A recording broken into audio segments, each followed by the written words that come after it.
Hello everyone, আমি ঝুমা। আর আজকে যে রেসিপিটা তোমাদের সামনে নিয়ে এসেছি সেটা হচ্ছে সর্ষে দিয়ে কাতল মাছ। খুবই খেতে টেস্টি আর একটু হ্যাভি খাবারের মধ্যে পড়ে এটা।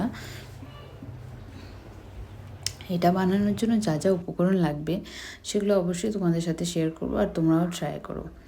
কালো সর্ষে, সাদা সর্ষে, পোস্তদানা আর লঙ্কা এইগুলো জলে ভিজিয়ে রাখতে হবে। আর হ্যাঁ, এটা কিন্তু ভেবো না আমি শেফ, আমি কিন্তু একদমই শেফ না। তো এটা আমি বানিয়েছি, খেতে খুব দারুণ হয়েছে। মা বলেছে খেয়ে যে না, এটা ভালো হয়েছে খেতে, তাই তোমাদের সাথেও শেয়ার করলাম। তো এগুলো ভিজিয়ে রাখা হয়ে গেল। তারপর যেটা করব, কিছুটা নারিকেল ছিল, যেগুলো নারিকেল এটার মধ্যে দিয়ে দিয়েছি কেটে কেটে ছোটো ছোটো পিস করে। এগুলোকে সবগুলোকে একসাথে পেস্ট করব, তাই একসাথে করে নিয়েছি এগুলো।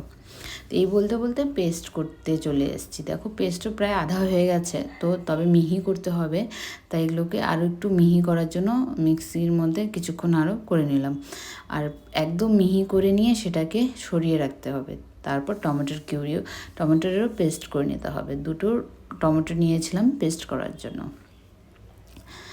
আর আমার তো একদমই রান্নাঘরে ঢুকাই হয় না, মানে কি বলবো, রান্নাঘরে যেহেতু কাজের সূত্রে থাকি আমি, তো কাজ শেষ করে বাড়ি ফিরতে ফিরতে আমার প্রায় 7:30 8টা বা এর বেশিও বাজে। তো তখন এসে আমার আর ইচ্ছা করে না, আর আমি একটু কুড়ে, মা আছে না তাই। আর যদি মা না থাকে তখন আবার করে নেই, তো একটু কুড়ে টাইপের যাই হোক। তো এই বলতে বলতে যে শস্যগুলোকে চা ছাঁকনিতে নিয়ে এর লিকুইডটাকে আলাদা করছি, আর এগুলোর যে ছাবড়াগুলো ছিল সেগুলো আলাদা হয়ে যাবে। তো এটাতে করতে খুবই সুবিধা হয়, তাই আমি এটাতে করে সব দুটোকে আলাদা করছি। ছাবড়াগুলোকে সরিয়ে দেব, আর এগুলো যে লিকুইড বের হচ্ছে সেগুলোকে কাজে লাগাবো। কারণ ছাবড়াগুলো যদি এই ডিশটার মধ্যে দিই তাহলে না অনেকটা মুখে লাগে, তাই এটাকে মিহি করার জন্য ছাবড়াগুলোকে সরিয়ে দিয়ে রসটাকে রেখে দিয়েছি। কড়াইয়ে তেল দিয়ে কালো জিরে সোমবার দিয়ে সাথে টমেটোর কিউরি আর আদা রসুনের পেস্ট দিয়ে সেটাকে ভেজে নিতে হবে। যাই হোক, ভাজা হতে হতে আমি তোমাকে তো বলতেই ভুলে গিয়েছিলাম যে এই ভিডিওটা মা করে দিচ্ছে।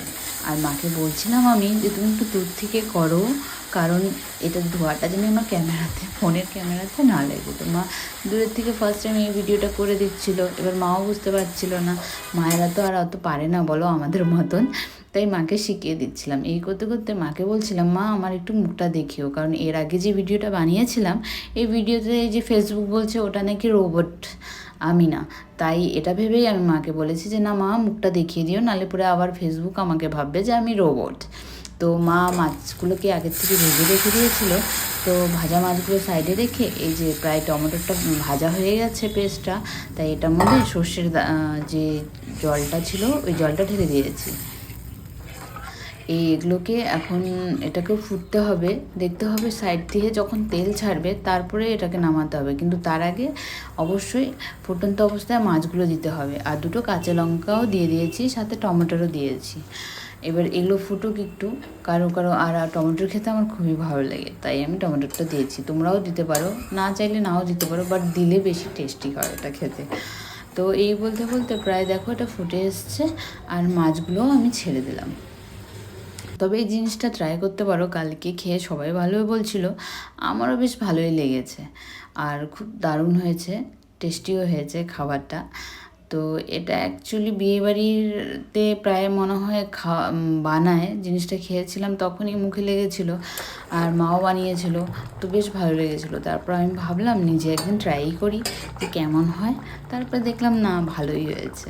আর অবশ্যই তোমরাও কিন্তু ট্রাই করো। এই দেখো ফুটে আসছে এটা প্রায়, কিন্তু এখনই নামাবে না, কিন্তু এটা সাইড থেকে হালকা হালকা তেল ছাড়বে তখন এটাকে নামাতে হবে, না হলে না কেমন একটা জানি টেস্টলেস লাগে। প্রথমে একবার মানে এটা তুমি যে টেস্টটা এটার থেকে আসবে সেই টেস্টটা আসবে না। এটা প্রায় ফুটে এসছে, তারপর নামিয়ে দিলাম। আর অবশ্যই জানিও খেয়ে কেমন হয়েছে। টাটা।